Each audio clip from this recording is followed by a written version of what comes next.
It's a big pleasure for me to be here with all of you, sharing this full day devoted to the history of computers. Maybe some of you know that currently to teach computer-related subjects near to the hardware is not very attractive for our students. It was not like it used to be, because maybe we had to do many abstractions and simplifications that are very far from the current technology that our students use every day.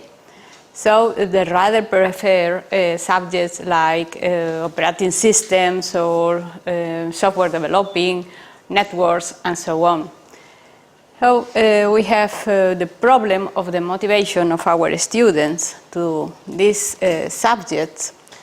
So we thought that the Museum of Computer History can be a good tool in order to improve the motivation of our students to this subject, hardware-related subject, and also, obviously, to spread computer history and computer evolution. Because if we want good computer engineers, we really believe that they had to know our history. They know to love how computer history has been during the last decades. And we really are proud of the history of computers, and we have spread this idea among young people. So this is the idea we have in mind when we organize this experience. So my presentation has three parts. First, I will give you an idea about our museum. Then I will explain you briefly the contents of the computer organization subject, and putting all together, I will explain you the experience we have carried out last academic year, how we evaluate the experience and the main conclusions obtained. Our museum is placed at the School of Informatics in one of the buildings we have. We have three buildings, and this is the facade, the front building of where our museum is placed. Notice that the front view looks like a punched card, which is not a casualty. It was the idea of the architect when built the building. So our museum was inaugurated in 2001 without any budget, usually budget zero. And it has become recently an official museum from our local or federal government. As I told you, it's located in one of the three buildings we have for the facilities of the informatics school. And it was conceived like a patrimonial diffusion project aimed to spread our culture, our technological culture among young people, but also it is open to public in general. So with the typical objective of any computer history museum, spread this evolution, spread this culture, we also have in mind to encourage critical reflection about some social and environmental issues related with the use of computers. It is placed over 3 floors, and the permanent exhibition is organized into glass showcases with the corresponding information placards and also with some informative panels. Here in the picture you can see some of these showcases, and the panels in this case are corresponding to the role of women in computing. This is our website, and currently it is offered only in Spanish and Catalan, which are our official languages, but we hope that soon it will be able also to see our website in English. The museum is also a live museum because Some of the computers we show, some of the devices we show are completely operative. So with the typical guided tour into the contents, we also offer additional activities, like for instance, workshops and game workshops with all computers. Some retro programming courses, one of them is programmed for next Monday for our students. Some competitions and game competitions, and also a series of movies related with computers in the last years. The permanent exhibition covers at least the last 3 decades of 20th century, and we have chosen chronological criteria for the exhibition. At the beginning we have, as I told you, budget zero, and the organization of the museum was really made by the personal work of some of our colleagues working at the school. All the contents have been obtained by donations, and we put them into showcases when they are not very big, and we include some placards giving some information not only about the use of the device, but also trying to put it into context, giving some names, the purpose of the device, other peripheral devices related with, and also we include some information about ecological issues like power consumption, electronic waste, and also some information related with the usually toxical materials that compose it. Another part of the museum is shown into informative panels that cover the history, some programming histories, also information about languages, women in computing, and sport and publicity. Here are some of the curiosities we show. We have 2 car punchers, completely operative, some ferrite-coded memories, a wide set of mini and microcomputers for the 80s, 70s and 80s, some first portable computers from IBM, Macintosh, or also Apple, and 2 or 3 workstations typical of the 90s, like Indie stations or Alpha Deck workstations, and a wide set of video games fully operative. Now I pass to my second part of the presentation. I will give you an overview of what is the subject we are teaching. The name of the subject is computer organization, and it's a core subject in the second course of the degree for computer engineering. So our students are aged 19, 20 years old, and we have also a previous subject that gives them an idea about, it's really an introductory course about how computers work, and also some aspects of digital electronics. The course has 9 European credit transfer systems. 6 of them are given in classroom or seminars, and 3 in the labs.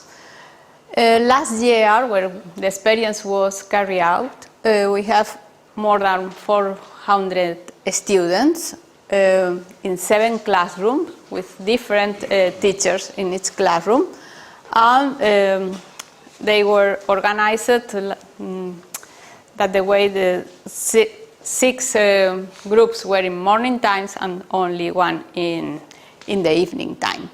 And the bad news is that our success rate is very low. It's only 62%. So we want to improve the success rate, but also improving the motivation of our students, trying to facilitate them the understanding of the concepts and topics.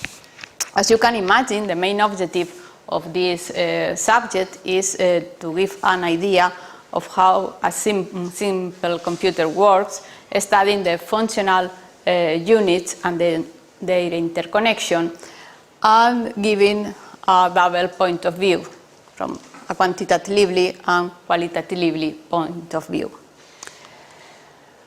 So the topics we study are the typical ones: the processor, the arithmetical logic unit, the memory, and the hierarchy, also cache memories, the input-output subsystem, and peripheral devices and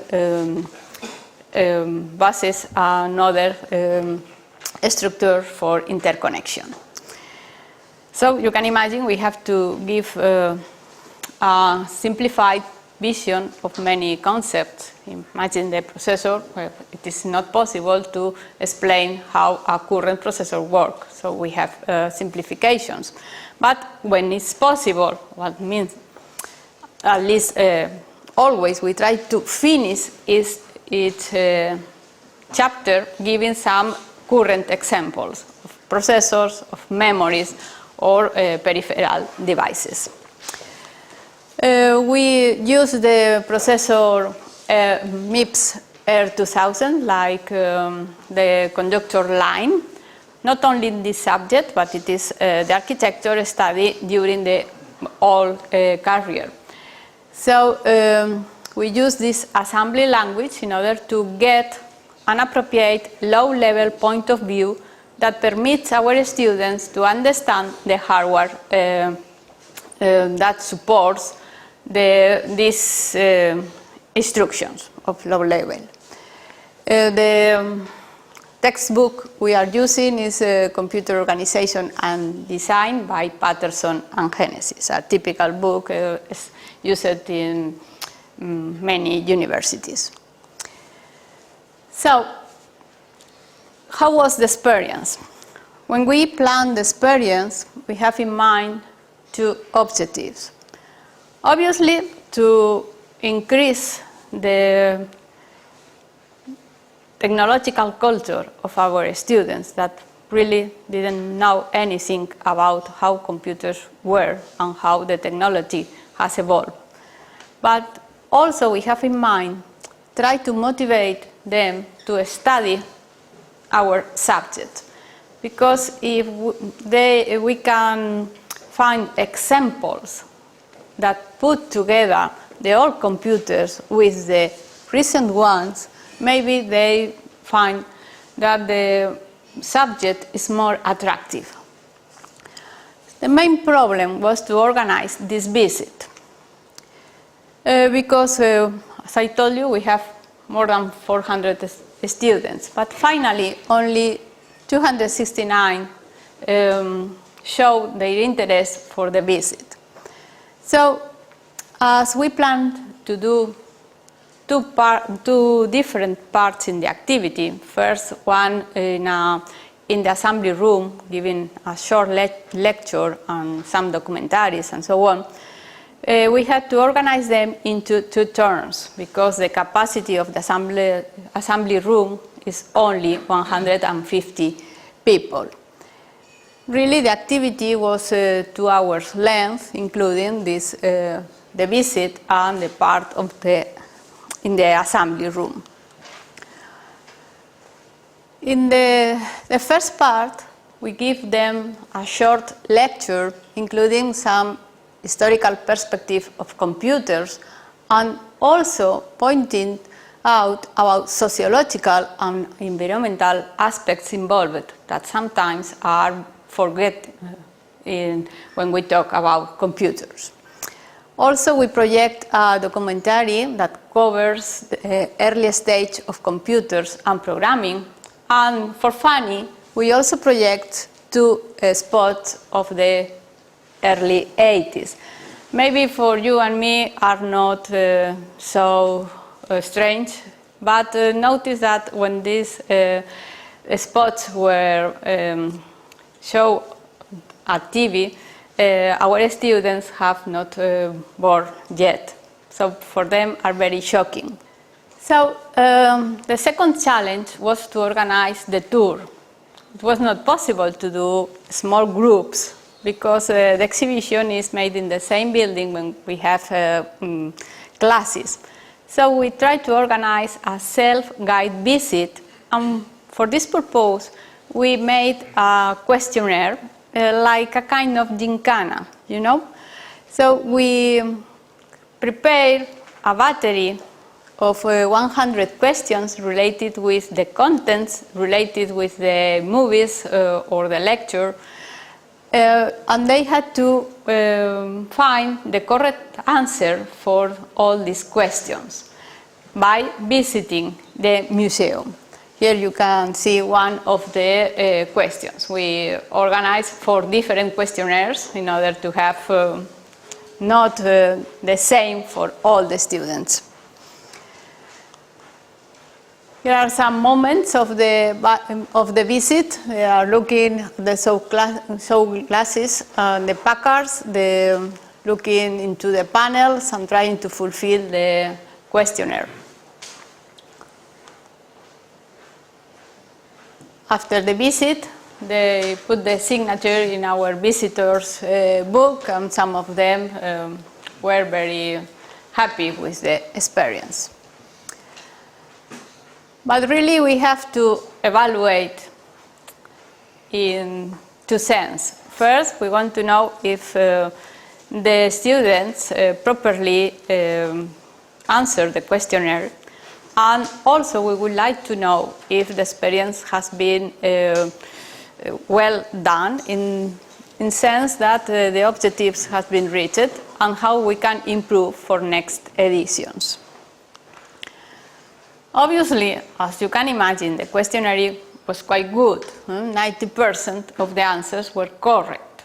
Yes, but how poor handwriting they show in their answers, how frugal some of them were, and sometimes we also found some literal transcription or worst, bad literal transcriptions. So that gives an idea about how lazy our students, some of our students are, and the low interest they put in many, many things. In a second step, we plan a satisfactory survey in order to know if we reach the objectives and the things we can improve. The survey was completely anonymous because we can use a virtual platform that the university provide us in order to put exams and so on. So it was not difficult to do a survey online in an anonymous way. And in order to have an enough representative number of surveys, we tried to do it completely. It was a kind of obligation because we use it in order to do the match with the questionnaires. In order to, if they want to get marks, they need to fulfill the survey. The survey has 10 questions organized in 4 dimensions. You can see here an example of our survey. The first dimension tried to evaluate the activities in the assembly room before the visit. Dimension 2 about the visit itself of the museum, the contents, and how the contents can arouse the curiosity of our students. Dimension 3 evaluates how the experience was organized, and with dimension 4 we try to have an overall evaluation. The typical answers for this questionnaire was strongly agree, not agree, nor disagree, or strongly agree. In general, we have very positive answers because regarding dimension 2, more than 80% of our students recognize that the activities before the museum has they like very much, and these activities help the students to know better the history of computers and to contextualize everything. Regarding the contents, well, the results are not so good, but also many of them, more than 70%, recognize that the contents of the museum arouse their curiosity. But regarding the organization of the experience, the results are not so good, because you can see about 20% of them don't agree with the organization. When after asking the students, really the response was quite simple. The students that have classes during the evening prefer the visit in evening times, not go especially in morning time for the visit. And regarding the overall evaluation, we have good and bad news. Good news because more than 80% of the students will recommend the experience to other students. So really they appreciate the effort the teacher we have made to carry out this difficult experience. But not a high number of the students recognize that the visit has motivated them to study, to better study the computer organization subject. And even worse, there is a near 20% of them that recognize that they were not motivated at all. So we have the challenge for the next years is to improve this and in such a way try to motivate this 20% that it is not motivated at all. So finally, with the experience, we still are thinking that this computer museum is for us a very valuable tool to motivate our students and to spread computer history among young people. It's a pity that we have not more young people here and in all the events related with the history of our profession. It's a very complicated task to organize this experience for a high number of students, but really it's just work. It's a part of our work. Really, it's a very interesting experience. Our idea is to continue with it. It is planned for this academic year for the first Monday of October. We will try again improving some materials and organizing also a visit in evening times. But we have to recognize also that a more proactive attitude in our students is needed, which is quite difficult to obtain in our current students. Thanks to you also. Thank you.